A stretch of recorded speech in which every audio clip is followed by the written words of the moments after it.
Hey, this is Dr. Corey Glenn, and I was going to go through and make a video on this new to me product called the Plasmaloc. So this is something I've only been aware of for about a year, and frankly just didn't know such a thing existed. But what this is a plasma gun. Okay, so that probably means nothing to you currently. So I'm going to show you the product first, and then I'll move this stuff out of the way and show some of the uses for it.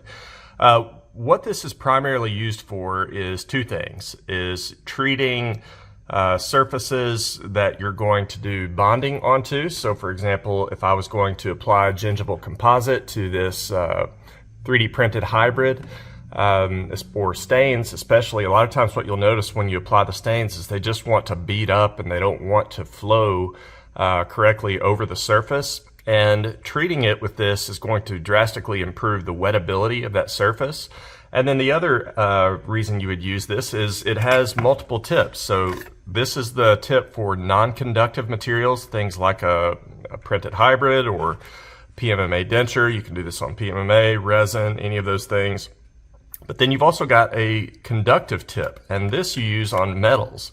So here again, you could use this and treat any metallic surface before maybe applying an opaquer, before applying ceramics for a PFM type restoration. Or it can also be used on implants to improve the wettability of the surface. And there's numerous studies out there that seem to indicate that if you improve the wettability of that surface, that blood cells adhere to it better, and that you can get a faster and more complete integration in less of a time frame. So we'll kind of go through each of those, but let me move this out of the way and we'll show some of the ways that you could use this. So right now I have on the conductive tip. So I'm going to actually swap that out with the non-conductive tip, and we'll plug this in. All right, so it just goes to any 120 volt adapter that comes with it. And what I've done is, to demonstrate the wettability aspect of it, I've got this 3D printed hybrid and I've created some just water with green food coloring in it, okay? So I've sucked some of that up, and what I want to show is that when you apply this, it's going to just bead up. So I've got it in a syringe so that it can be easily dispensed, and I'm going to apply just one drop. All right. So if you'll notice, this is really beaded up. I can change directions with it. It just wants to stay there. So imagine this is some gingival stains. I'm a big fan of the Taub stains. I apply those, but sometimes they just want to bead up a little bit. Okay, so the water does not want to disperse on this because the wettability of the surface is just not so great. So this is in its untreated state. So I've taken that and I've just dried it off. Okay. And now what I'm going to do is go ahead and treat that surface. So we'll do the exact same area for comparison. And I want you to notice the plasma field that's generated. Now hopefully you can see that, but it reminds me of back in the day, you'd go to the mall at Spencer's Gift and they had that globe that you could put your hand on and it would arc out to it with this plasma field. If you can see this, that's basically what's happening here. So this thing has it's a very simple operation. You just push the button, it's got a 20-second timer, and you do it. So I'm gonna turn the lights off and see if you can see the plasma field a little bit better.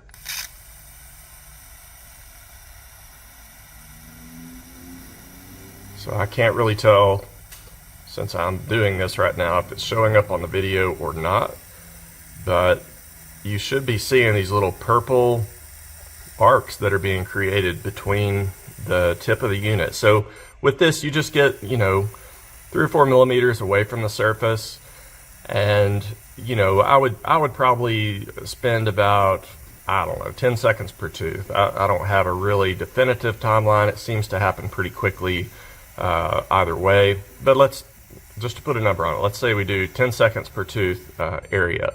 Okay, so we've done that. Let's turn the light back on for you. All right, and now let's go and apply that same drop in the same area here.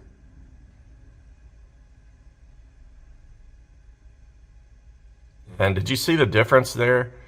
that drop just wanted to immediately spread out. And whereas previously when I would tilt it around like this, it didn't want to go anywhere else, now this drop is flowing all over the place because, again, the surface has just been made much more wettable. Okay, just again to see the difference.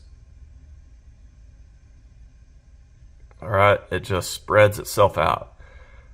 Okay, so that has benefits for doing any kind of bonding. If you're applying gingival stains, if you're applying gingival composite, it increases the bond strength between those, and it makes them easier to apply and more consistent as you apply them. Okay, so that's got plenty of uses, especially if you're doing a lot of printed or milled restorations, which you apply a composite on, or like even in this case, you know, this is a product I'm going to make a video about as well, but this is called the Quick Bar that Dr. Lambert Stumple came up with, and it allows you to just make a chair-side bar. Really neat product, and if you were trying to make a long-term definitive hybrid, now you could pick that up inside of a printed or a milled shell, and you have a metal reinforced bar inside of this restoration. So you could make a dirt cheap restoration for a full arch hybrid that would, you know, be incredibly strong, and from my standpoint, there's no reason you couldn't do it as the definitive hybrid. Okay, so if I was going to do this clinically, I would want to treat this first so that all of my resins adhered to it that I'm going to pick this up in. I would also treat this, okay, the metal bar portion of it, because again, that's going to increase the bond strength between these. So now let's talk about it on an implant. Okay, so I don't want to get sued, so I'm not going to say the company name, but there is a major implant company out there that sells a particular implant that comes packaged in liquid with a so-and-so active surface. All right, hopefully you can figure it out from that. So the concept with this is that titanium, or titanium alloys, which basically all dental implants are, titanium will react in the presence of air with oxygen, and it will develop an oxide surface on the implant really, really quickly. So if you go through standard implant manufacturing process, right, these get machined, they get surface treated and everything, but all the while they're exposed to air. And so that oxide surface is very hydrophobic. All right. Well, if you think biologically, the integration that's going to occur to this implant is dependent on cellular adhesion, right? The cells have to migrate in, they've got to stick well to this and begin laying down osteoid and all of that stuff, right? So again, there's studies on this. I've not done the studies, so I'm telling you what the research shows. Now, the effect you'll see is apparent. It's up to you, you know, what weight you put on how much value this is. But the idea is that if you remove that oxide surface, this major company that I'm talking about, they remove that oxide surface and then very quickly package it in water where air can't get to it. And because of that, the oxide surface doesn't redevelop. You would take it straight out of the liquid packaging, put it in, and now it's a much more hydrophilic implant. Okay, so the cells would adhere better, and you know, the marketing claims are that you can load sooner, you get a more thorough integration. So that's the argument. Again, there are studies on this, you can look it up. So what I'm going to try to do, and I don't know if this will show up well or not, is I'm taking out a brand new implant. This is one of the Blue Sky Bio Zygomatic implants right out of the package. Okay, and I'm going to just open this up and we'll see if we can pick up in the video how much more wettable this becomes. And I do have some really good up close pictures that I'll show if this doesn't show up so well. All right, so let's do our same little test. All right, we're going to apply a drop of this water.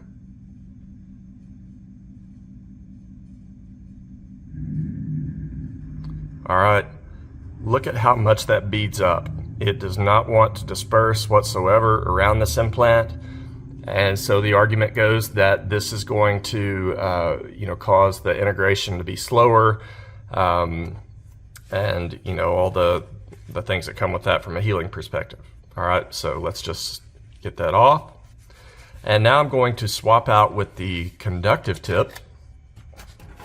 And we'll treat this, and hopefully you'll be able to tell the difference. All right, so the general rule, now this would be different on a zygomatic implant because the implant is so darn big, right? But if I was doing this clinically, you know, you want to treat each implant about a minute. So I just kind of think about dividing that implant into fourths, and I would just sit here. Again, let's turn the light off to see if you can appreciate the arcing better. And you see that purple color, that's generating the plasma field. And again, I'm not going to get real deep into the science of this, but what this is doing from our perspective is destroying that oxide layer. So here, instead of spending $500 for an implant that's just packaged this way, the idea is that you could simply take any implant straight out of the package and just treat it for 1 minute, and then insert the implant, and now you essentially have achieved the same thing. You've removed that oxide layer, you've made this implant more wettable, and now the biologic things that come with that, okay? So here, we'll take the same zygomatic implant that I was just holding, and I'm going to treat this implant now.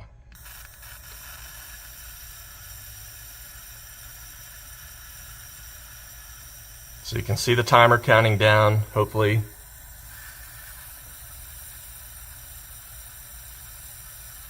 And I'm just going to do this one isolated area for the sake of our test. All right, there's 20 seconds.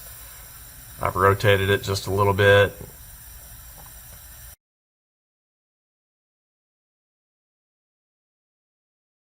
All right, light back on.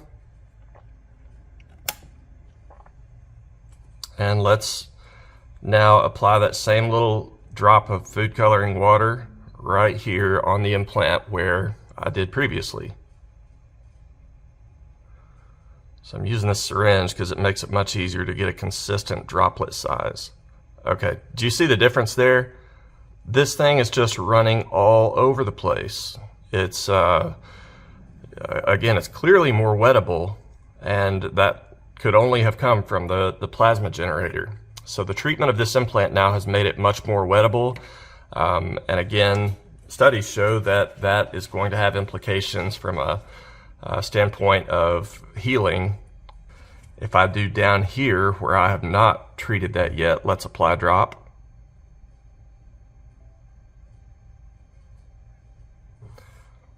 Again, completely beat it up.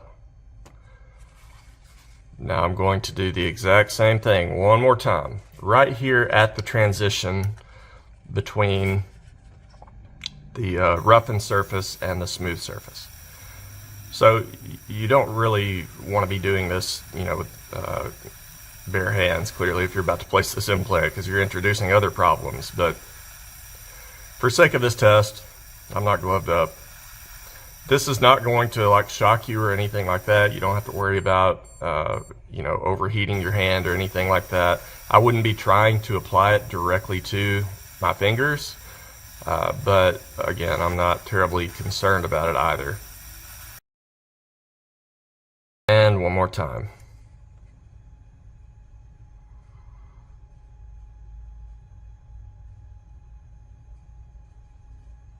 Just spreads out immediately across this whole implant. Okay, so I'll show some slides, some up-close pictures of this as well. This unit is manufactured by Raylon, and Blue Sky Bio does sell this. It's on our website. I'll put the link to it in the comments of the YouTube video. But that's basically it. This is a neat little unit that, you know, for I think it's a couple $1,000s thereabouts, and by doing that now, instead of purchasing an implant that's really expensive for that aspect of it, if you really believe in that aspect and think that that's bringing a lot of benefit, you know, one of these units can save you mountains of money, because now you're able to just do that on any implant of any brand, and it simply won't matter. Not to mention, again, improving the wettability of anything that you're going to apply a stain or a composite to. It's just going to make the wettability that much better and enhance the bond strength. So let me swap over now and I'll show you some of the up close pictures.